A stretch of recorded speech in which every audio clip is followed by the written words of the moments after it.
శ్రీమాత్రే నమ. జయ గురు దత్తాత్రేయ నమ. ఈ వీడియోలో మనం మార్చి 31వ తారీఖు నుంచి ఏప్రిల్ 6వ తారీఖు మధ్యలో జరగబోయే వార ఫలాలు తులారాశి వారికి ఏ విధంగా ఉండబోతున్నాయి అన్న విషయాన్ని మనం ఈ వీడియోలో పరిశీలించే ప్రయత్నం చేద్దాం. ముఖ్యంగా ఈ వారంలో రాష్ట్రాధిపతి శుక్రుడు 6వ స్థానంలో ఉచ్చ స్థానంలోకి మారడం జరిగింది. ఒక విధంగా ఈ రాశిలో ఉన్నటువంటి వారికి విజయ అవకాశాలు ఎక్కువగా పెరగడం జరిగింది. అంటే వాళ్ళు చేపట్టిన కార్యక్రమాల్లో ప్రభుత్వ అధికారుల సహకారంతో కానీ ప్రభుత్వ సహకారంతో ఖచ్చితంగా మీరు ఏదైతే చేద్దామనుకున్నారో, ఏ ప్రయత్నం అయితే చేద్దామనుకున్నారో అది ఖచ్చితంగా ఫలించే అవకాశం ఉన్నది. ముఖ్యంగా ప్రభుత్వ వ్యవహారాల్లో సునాయాసంగా విజయం లభించే అవకాశం ఉంది. అయితే ఆరోగ్యపరమైన విషయాల్లో అనుకోకుండా ఏదైనా అనారోగ్యానికి గురయ్యే సూచనలు కూడా ఉన్నాయి. కానీ అందువలన అతిగా శ్రమ పడకుండా తగు విధంగా జాగ్రత్త వహించడం మంచిది. సో ఇక ముఖ్యంగా బుధగ్రహం 7వ స్థానంలోకి రావడం జరిగింది తృతీయాధిపతితో కలిసి. సో ఇది ఏ విధంగానైనా సరే భాగ్యాధిపతి తృతీయాధిపతికి సంబంధం 7వ స్థానంలో ఉండడం అన్నది ఒక విధంగా విదేశ ప్రయాణానికి ఒక ప్రయత్నం చేయడం కానీ, అటువంటి అవకాశాలు రావడం కానీ, లేదా వివాహం తర్వాత వేరే కారణాల వల్ల భార్యాభర్తలు ఒకరు స్వదేశంలోను ఒకరు విదేశంలో ఉన్నప్పుడు మరి ఈ వారం మరి ఒకరినొకరు కలుసుకునే ప్రయత్నంలో ప్రస్తుతం ఇక్కడ ఉన్న వారికి విదేశ అవకాశాలు లాంటివి ఈ వారంలో మీకు తగినటువంటి డాక్యుమెంట్సు, ఈ పాస్పోర్టు, వీసా లాంటి శాంక్షన్ అయ్యే అవకాశం ఉన్నది. అలాగే వివాహ ప్రయత్నాలు చేస్తున్న వారికి ఒక విధంగా ఒక శుభవార్త లాంటిది అనుకోవచ్చు.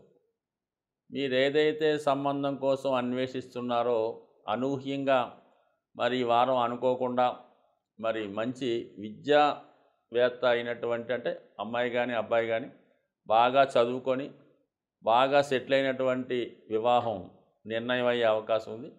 అలాగే మరి బుధుడి ప్రమేయంతో వివాహం నిశ్చయమైనటువంటి కొద్ది రోజుల్లోనే వివాహం కూడా జరగడం కానీ, నిశ్చితార్థానికి రావడం కానీ జరిగే అవకాశాలు ఉన్నాయి. కాబట్టి వివాహ ప్రయత్నాలు ఫలిస్తాయి, విదేశ ప్రయత్నాలు ఫలిస్తాయి.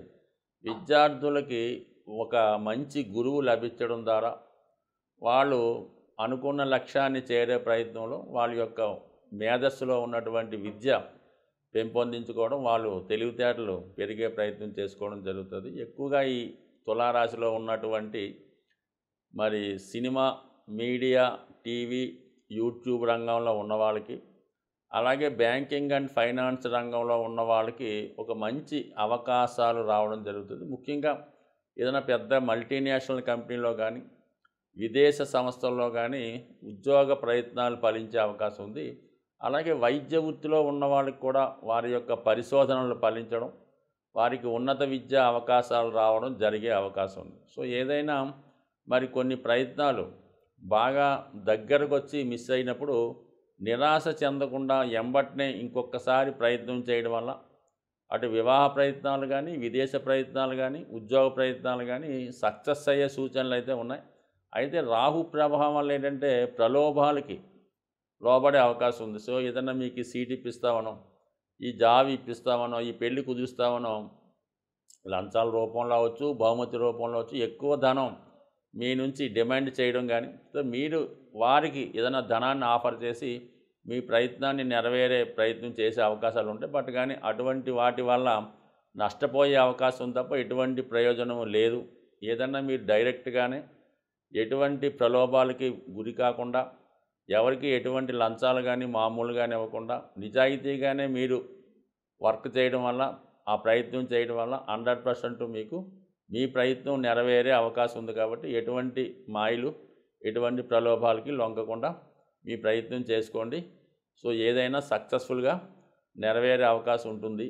మరి గురువు యొక్క బలం మీకు చాలా అనుకూలంగా ఉండడం వల్ల ఈ ప్రయత్నాలు విజయం లభించే అవకాశం ఉంది. కానీ మీరు నిర్ణయం తీసుకోవడంలోనే జాగ్రత్తగా నిర్ణయం తీసుకోవాలి తప్ప అనేక మార్గాల ద్వారా నిర్ణయాలు ఆలోచిస్తూ రాత్రి తెల్లవాళ్ళు సతమతం అవుతూ ఎటువంటి ఆందోళన ఎటువంటి ఆదుర్ద చెందక్కర్లేదు. మీరు చక్కగా ఒక నిర్ణయానికి రావడం, దాని మీదే కట్టుబడి ఉంటే ఖచ్చితంగా మీరు అనుకున్నది ఫలించే అవకాశం ఉంది. మరి ముఖ్యంగా షేర్ మార్కెట్టు, స్పెక్యులేషను, జోదం, పేకాట, రేసులు లాంటి వాళ్ళు ఖచ్చితంగా మీ అంచనాలు తారుమారయ్యే అవకాశం ఉంది. అలాగే ఇతరుల యొక్క మాటలు నమ్మి మీరు బెట్టింగ్ చేయడం వల్ల కూడా నష్టపోయే అవకాశం ఉంది. కాబట్టి ఎట్టి పరిస్థితిలో కూడా మరి ఈ సమయంలో ఈజీ మనీకి ఆశపడవద్దు. ఇన్వెస్ట్ చేసే విషయంలో కూడా జాగ్రత్తగా ఇన్వెస్ట్ చేయండి. ఏదైనా స్థిరాస్తి మీద ఇన్వెస్ట్ చేసుకుంటే పర్వాలేదు తప్ప మిగతా వాటి మీద ఇన్వెస్ట్ చేయడం వల్ల నష్టపోయే అవకాశం ఉంది. బట్ ఏదైనా ఈ రాశివారు మరి ఎక్కువగా విఘ్నేశ్వరుడి ఆరాధన, గణపతి అష్టోత్తరం చదువుకోవడం, అలాగే మరి ఏదైనా వీలైతే ఒకసారి గణపతి హోమం చేసుకోవడం వల్ల మరి రాబోయే సంకటాల నుంచి, ఇబ్బందుల నుంచి బయటపడే అవకాశం ఉంది. ఇప్పుడు మనకి ఈ వారఫలాలు ఈ సంవత్సరంలో చివరి వారఫలాలుగా రావడం జరిగింది. ఇక నెక్స్ట్ మంత్ వచ్చే వారఫలాలన్నీ కూడా నూతన సంవత్సర ప్రారంభంతో రావడం జరుగుతూ ఉంటుంది. అయితే మరి ఈ కొత్త సంవత్సరం ప్రారంభం అవుతున్న సందర్భంగా జాతకాల మీద నమ్మకం ఉన్నవాళ్ళు, గ్రహాల్ని నమ్ముతున్న వాళ్ళు ఖచ్చితంగా ఉగాది రోజు, అంటే మనకి త్వరలో రాబోయే ఉగాది రోజు ఖచ్చితంగా పంచాంగ శ్రవణాన్ని మీరు ప్రత్యక్షంగానో టీవీలో చెప్పినప్పుడు ఖచ్చితంగా వినడం. ఇది తెలుసుకోవడం వల్ల ఏంటంటే జాతకంలో ఉన్నటువంటి దోషాలు మీకు తొలుగుతాయి.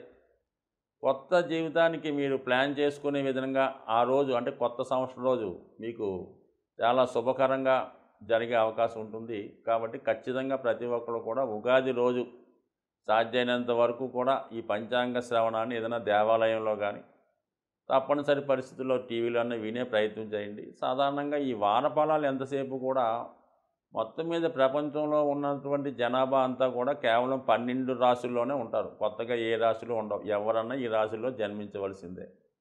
అయితే ఈ కేవలం గోచారం అన్నది ఏంటంటే, గోచారంలో ఉన్నటువంటి ఫలితాలు జాతకంలో వాళ్ళకు ఉన్నటువంటి గ్రహాల మీద, సంచారం మీద, వాళ్ళకి జరుగుతున్నటువంటి దశల మీద ఆధారపడి ఉంటాయి. ఉదాహరణకి సింహరాశి వారికి రాజకీయ రంగంలో విజయం లభించే అవకాశం ఉందని చెప్తాం అనుకోండి. మరి అందరూ రాజకీయ రంగంలో ఉంటారా? ఎవరైతే సింహరాశిలో రాజకీయ రంగంలో ఉంటారో వాళ్ళకి ఇది వర్తిస్తూ ఉంటుంది. వేరే వాళ్ళకి వేరే నాయకత్వ లక్షణాలు లాంటివి రావచ్చు. కొంతమంది మీనరాశిలో ఉంటారు, వాళ్ళకి ఏదో అనారోగ్య సమస్య వచ్చిందని చెప్తూ ఉంటాం. అయితే కంపల్సరీగా అనారోగ్య సమస్య వస్తుందా? మరి ఆ ఏజ్లో ఉన్న వాళ్ళకి, దీర్ఘకాలికంగా వ్యాధుల్లో ఉన్న వాళ్ళకి రావచ్చు.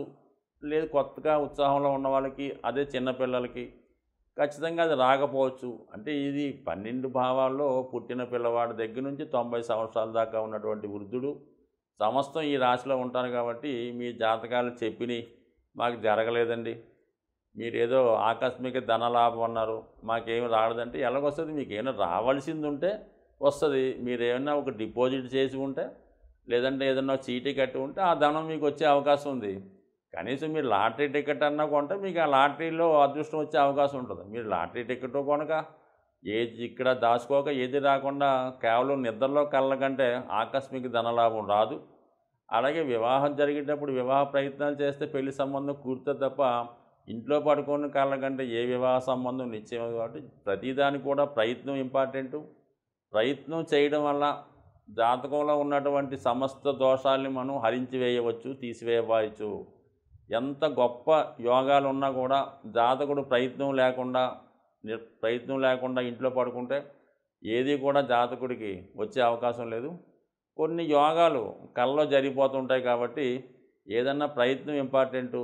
సాధారణంగా జాతకాలను నమ్ముతున్న వాళ్ళు దాన్ని దీర్ఘంగా చివరిదాకా చూసి మీ ప్రయత్నం చేయడం వల్ల మీరు ఆ రంగంలో ఉంటే మీకు అవకాశం వస్తుంది. మీరేదో బీటెక్ చదువుకొని ఎంఎస్ కోసం అమెరికా వెళ్ళి ప్రయత్నం చేస్తే అది జరుగుతూ ఉంటుంది. మీదేదో 10th క్లాస్ పోయి అమెరికా ప్రయత్నం వస్తే ఎలాగొస్తుంది? విదేశదానం ఎలాగొస్తుంది? అందువల్ల ఏంటంటే మీరు ఎంతవరకు అర్హులో దాన్ని చూసుకొని మీరున్నటువంటి ప్రాంతాలను బట్టి, మీరు చేస్తున్నటువంటి ప్రయత్నాలను బట్టి అవి వర్తిస్తాయి తప్ప ప్రతి ఒక్కటి జరగవు. ఉన్నవి జరగాలన్నా, లేని రావాలన్నా ఏదన్నా ప్రయత్నం ఇంపార్టెంటు. సో నా ఉద్దేశంలో కార్యసాధన ఉన్నవాడు, సమర్థుడు, టాలెంట్ ఉన్నవాడు ఎప్పుడు కూడా జాతకాలను నమ్మకూడదు. వాడు స్వయం కృషితోనే పైకి వెళ్ళాలి. ఆ ప్రయత్నం అలా చేసుకుంటే ఖచ్చితంగా వాడికి విజయం వచ్చే అవకాశం ఉంది. ఎప్పుడైతే బలహీనుడే జాతకాలను నమ్ముతాడో, ఇతరులను ఆశ్రయిస్తూ ఉంటాడో, ఇంకో ప్రయత్నం చేస్తూ ఉంటాడు తప్ప ఎప్పుడు కూడా సమర్థుడు విజయం వైపు ప్రయాణించడంలో ఎప్పుడూ జాతకాలను నమ్మకుండా స్వయం కృషితో ముందుకు వెళ్ళడమే మంచిదని నా యొక్క అభిప్రాయం. అది నిజం కూడా. స్వస్తి.